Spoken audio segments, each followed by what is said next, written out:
Welcome to the HCI family of podcasts. We're your source for personal, professional, and organizational growth and development. We share our own original research, explore industry trends, and interview executives and thought leaders from across the globe. Join us for practitioner-oriented content around all things leadership, HR, talent management, organizational development, and change management.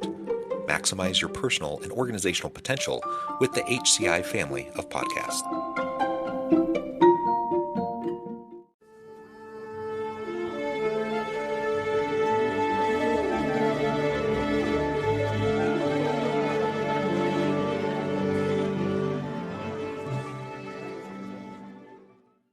Denis O'Shea, welcome back to the conversation today. John, thank you for having me on your show again. It is a pleasure to be with you again. You're joining us from Tennessee. I'm south of Salt Lake City in Utah. We met together maybe about 2 years ago or so to talk about how people use devices in the workplace. You have an updated study, now global, that we're going to unpack together today to look at and better understand how people work with their devices. As we get started, I wanted to share Denis's bio with everybody. Denis O'Shea founded Mobile Mentor in New Zealand in 2004. Since then, the company has helped millions of people unlock the full potential of their technology. In 2017, O'Shea moved to Nashville, Tennessee to launch the company's U.S. business with a focus on securing the mobile workforce in industries such as healthcare, education, finance, and government services. Wonderful background. Denis, anything you would like to highlight by way of your background or personal context before we dive on in? Other than I've been a student of how people work and how they use their technologies for most of my life. So I'm very passionate about this area of understanding how people work. Yeah, well, definitely me too. The why behind how people work and those drivers and dimensions is always fascinating to me. I have to admit, I'm less tuned into the technology side of it and like how people utilize the technologies within their work, but clearly that is reshaping a lot of the work that we do and how jobs are designed. Not just the technological devices that we use, but even things like generative AI and large learning models and how those are being utilized within the technologies that we utilize. Of course, this is reshaping everything, so it's something we need to pay close attention to. Can I ask you, as we start off, like, why was this something that you really focused on as early as 2004? Something that you wanted to spend, the next 20 years of your life on? The reason, I guess, was I spent the previous 15 years working for Nokia, and that was all about building technology and the cellular phones we were using back in the 90s and all of that. And I could see a problem, which was that the technology had got ahead of people Mm. and what people were doing. So I was very curious to see how can we solve this problem and enable people to get more value from the technology they're purchasing. Because it was clear that the amount of technology we had in our pockets with smartphones even 20 years ago was extraordinary. Most people were not using, even a fraction of it.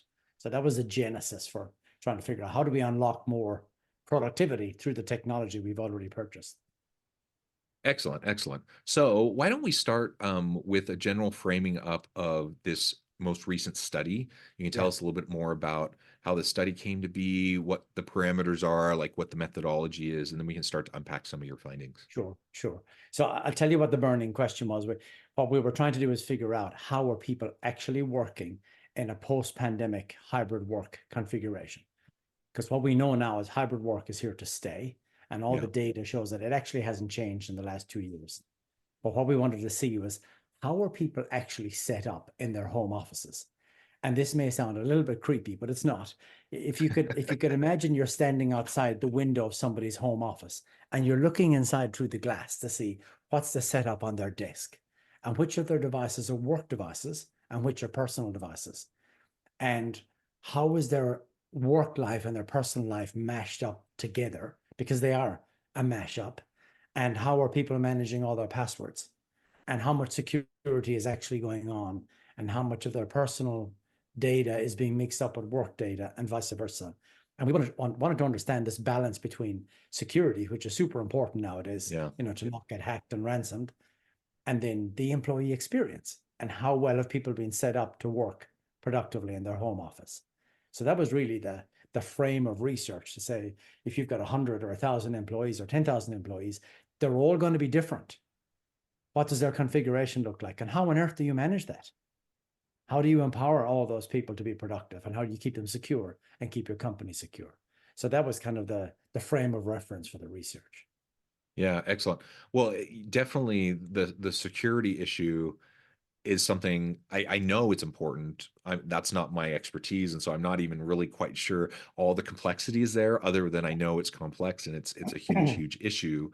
Um, because of the way work has been redesigned, people want more flexibility, whether they're hybrid or remote, or mostly even at the office. Like I'm just looking, I'm in my work office right now. And as you Yeah. were talking about like personal devices versus work devices and how data gets mixed up and stuff, I'm like, it's not just even those who are at home or working hybrid. Like I'm at my office and I have work devices, personal devices side by side, There you you go. know, like it all meshes, right? And Yes. and that's just the reality that we're in. So Yeah. trying to better understand that and do it in a Yeah. safe way, is a really important thing. Okay, tell us more about the methodology of this study. Methodology was 2,400 people that we interviewed. The bulk of them were in the USA, I think 1,400, and then about 500 in Australia and 500 in the UK. So we wanted to get some geo spread, and we were focused primarily on knowledge workers, people who work on a computer most of the day. And then we focus on four highly regulated industries that really should have their house in order when it comes to security and some kind of division of work data from personal data. And so they were healthcare, finance, education, and government. So they're the industries we dived into to understand, how are they set up? And to your point before, one of the key things we found is that this balance of security and experience is not in a great place. And what we Mm, found is that most people feel like security is getting in their way. mm, And that's driving what's known as shadow IT. So people are working around their security policies. And there was really strong evidence in the data where people in the US, for example, 52% of people said, I feel like our security policies are hindering me. And so then 51% of people admit to finding ways to work around them. And mhm, then something like 53% of people said, I think I could be more productive for Dropbox and Gmail than the tools given to me by my employer. And that's a disaster, right? Because the companies obviously spend a lot of money buying the right tools, say from Microsoft or whatever, and setting them up and securing them. And if the employee then feels they could actually be more productive with Gmail and Dropbox, that means we've not got the balance right. and I'm thinking of my university. That's definitely been a struggle. So the pandemic really kind of accelerated the adoption of kind of holistic tools across the university that everyone was going to use. Before it was really patchwork, and we had all Yeah. people using all sorts of different things, and the university had a system but not a lot of people used it anyway. So they put a ton of effort, in part because of cybersecurity concerns, but in part just because of the financial commitment that the organization was making towards these tools that weren't being heavily utilized. And there's a bit of a learning curve. It takes time for people to get comfortable using maybe tools they didn't always Yeah. use before. Yeah. And so that's been part of our process. Something else that I've noticed from the security standpoint is you have this dual authentication for Yeah. everything, which is really good and really important. Yeah. But I found just in recent years, it's gotten so much better. Like I, I don't know how to quantify it or how to put an amount of time to it, but it was 100% a pain point for me personally. Um, in just in fairly recent years, just the Yeah. number of times, every time I would log into a new Right. device, the number of applications every time, dual authentication, and then sometimes it worked, sometimes it didn't. For some reason, you'd have to do it again. Like super frustrating. Yeah. And that's gotten way better. So I will Yeah. say, at least at my institution, that's gotten way better. Yeah. So that's good. So it makes me much more inclined to do it rather than the shadow IT, like you said, and trying to find Yeah. workarounds or other ways that I'm not getting slogged down. Um, so that's really interesting that those were some key findings in this study. Yeah. And I can tell you that education they're the champions when it comes to shadow IT. Education organizations, and particularly universities, they've got the least restrictive security environment and the most permissive environment. So Mm, people can generally spin up new cloud applications and sign up to new services quite freely in a university setting in a way they cannot if you work for a finance company or a government department. So Sure. education is a big outlier in a number of areas of the data we collected. Hmm. One of those you'll be interested is the use of personal devices. Hmm. So, BYOD, bring your own device. That's been a known problem in industry for about 15 years. But we always perceived it to be a problem related to our smartphones, Hmm. using smartphones with email, company email and the work email. Now it's become a laptop problem. So in the Yeah. US, 69% of people are using their personal laptop for more than an hour of work per day. And if you're in security, you're probably thinking, how on earth is that possible? We haven't enabled or set up the personal laptop to do work. Well, I guess people are forwarding stuff to their Gmail account on their MacBook and working on that at different times of the day. And so there's a whole bunch of behaviors going on that we didn't expect around the use of personal devices for work. And then the other one that's related to that is what we call password hygiene, what people are doing Mm. with their passwords. And there's some crazy stuff going on there. When you really get into it and understand how people are tracking and managing all their different passwords across their work life and their personal life. We give people 8 options to choose from and how they manage their passwords. And the very sad thing is that the percentage of people who are now putting their work passwords on notes on their personal phone has gone up dramatically in the last 2 years since we last spoke in 2022. And the percentage of people using a proper online secure password management tool has dropped. So we got more people doing the wrong thing and fewer people doing the right thing when it comes to password management. And passwords, as you probably know, are the number one reason for hacks and ransoms. Compromised credentials, number one reason organizations and people get hacked and compromised. So So I'm curious, some of these password, like Google Password Manager or some of these types of solutions to manage your passwords, how good are those in terms of security versus, how much should we try to avoid those types of tools? look, they are better than putting notes on your phone or in a personal notebook for sure. But if you're referring to saving passwords in your web browser, that's not super secure because it's not encrypted. Hmm. So there are ways for somebody to fish your passwords out of your web browser if they hack the browser. The most secure, of course, is getting rid of passwords. So we're huge advocates for going passwordless and relying on the technology where we've got, biometrics, recognize our faces or our fingerprints, Face ID, Touch ID, Windows Hello, and then two-factor authentication. So we just get away from this nightmare of managing passwords because, they were a great invention back in 1961. 61. Now in 2024, they're a nightmare. They're the reason, organizations are getting hacked. So the best thing we can do is get rid of passwords. But if we need to keep them for a while as we modernize our technology, then tools like LastPass and OnePass and all those, they're better than a notebook or an app on your phone. Yeah, excellent. So at least I know because I will admit I'm a proud user of a Google Password Manager. Yeah. But I need to be more careful with that. And I do really appreciate dual authentication on everything, and I appreciate fingerprints and retinal scans and like various Yeah. tools that are much more common and available now across the board. I definitely feel more secure, even though I'm probably way more exposed from a data standpoint today than I've ever been in my life. And we probably all are. Yeah. Very good. So what do you see as like some of the best ways organizations can try to tackle some of these behaviors that you've identified in the study that may not be the best in terms of security, the health of the organization, and even the productivity of workers?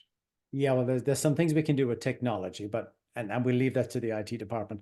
There are things we can do with people as well, which are probably equally important. And what we found in the study was that people care a lot about their personal privacy.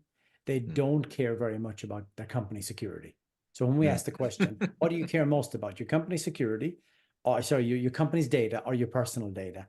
It's like 75 to 25. People care about personal data way more than the company data. Now, when we split that by generation, it gets super interesting. Gen Z, that came into the workforce around the time we spoke back in 2022, they were coming into their first jobs. they have a very casual approach to company security, but also to their personal data, which is really interesting. The older generations, the older millennials and the baby boomers, they care a lot more about company security and their personal data. But one of the key things we've learned from this study is that that young generation, Gen Z, have that casual attitude and approach to personal data, and they bring that to work, and they've got a very casual approach to their organization's data security. And we think, and this, let me frame this as a question to you.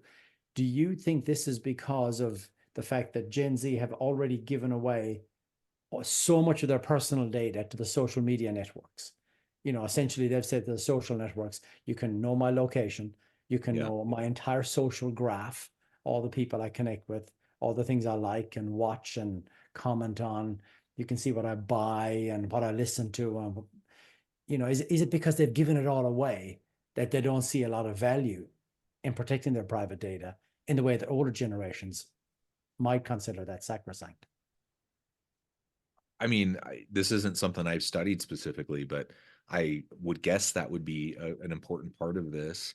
I think also generally, we just know that younger millennials and Gen Z individuals, both in higher education setting and the workforce, they're fairly cynical and distrustful of institutions.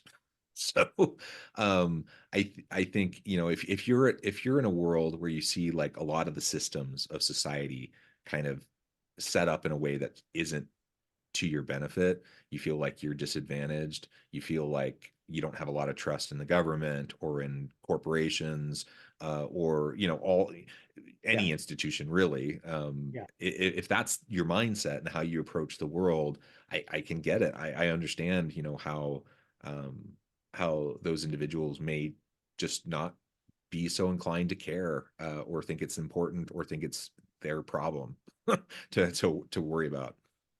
You know, it's interesting you raised that because one of the questions we asked in the research was to understand how people felt about their company's efforts to protect their data, their employee Hmm. data. And in America, in particularly, we found a high degree of cynicism, Yeah. much more than Australia and the UK. Very high degree of cynicism that people felt like, I'm not really sure my organization cares that much about my data.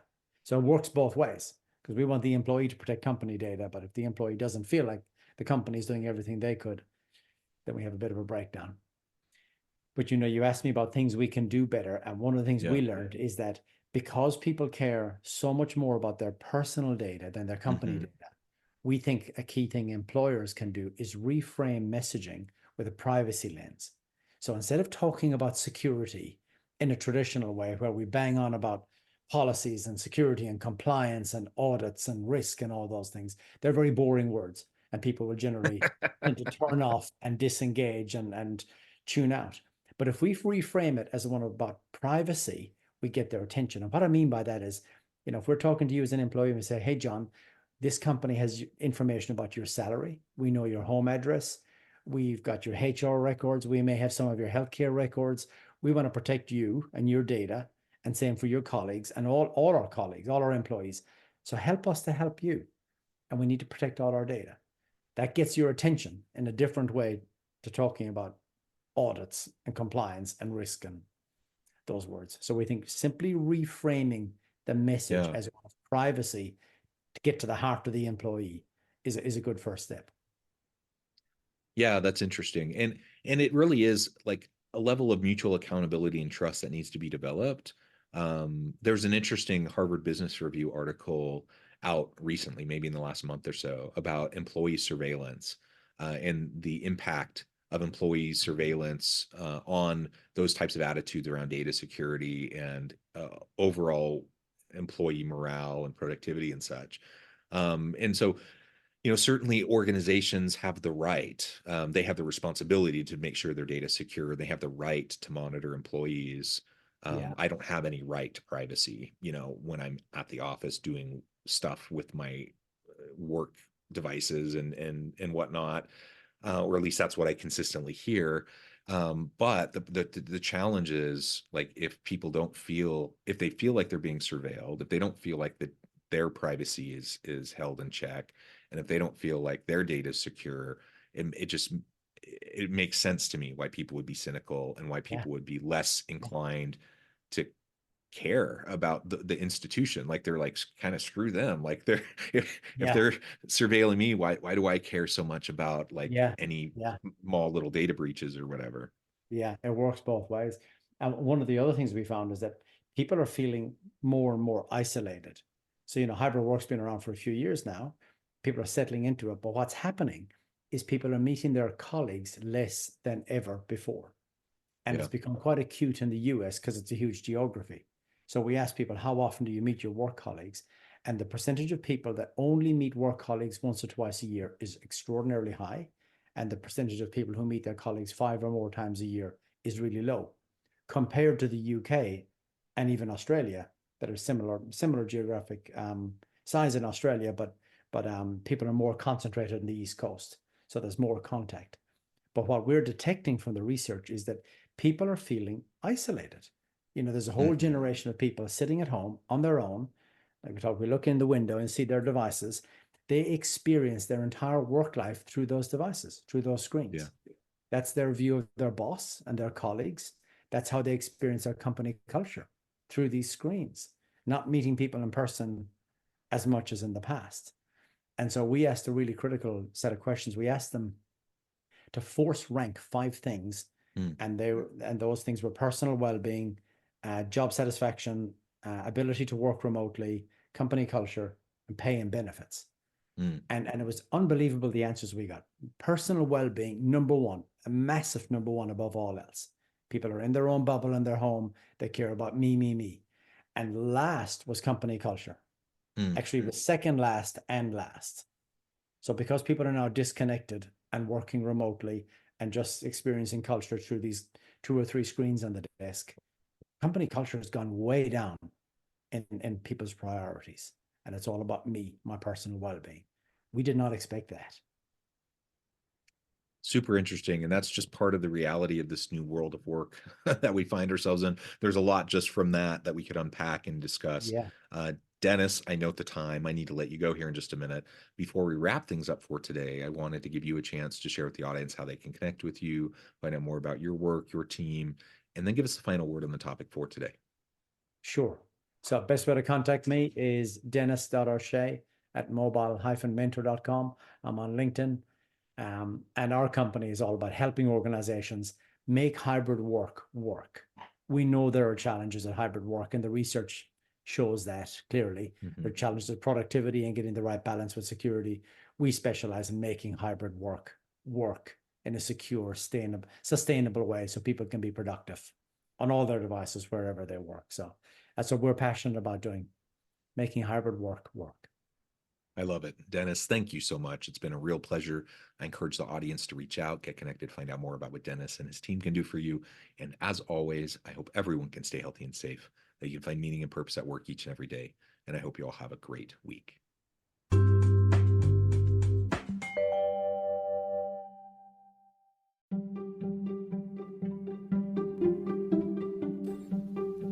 Thanks for joining us for this episode of the podcast. We hope you stay healthy and safe, and please join us again soon.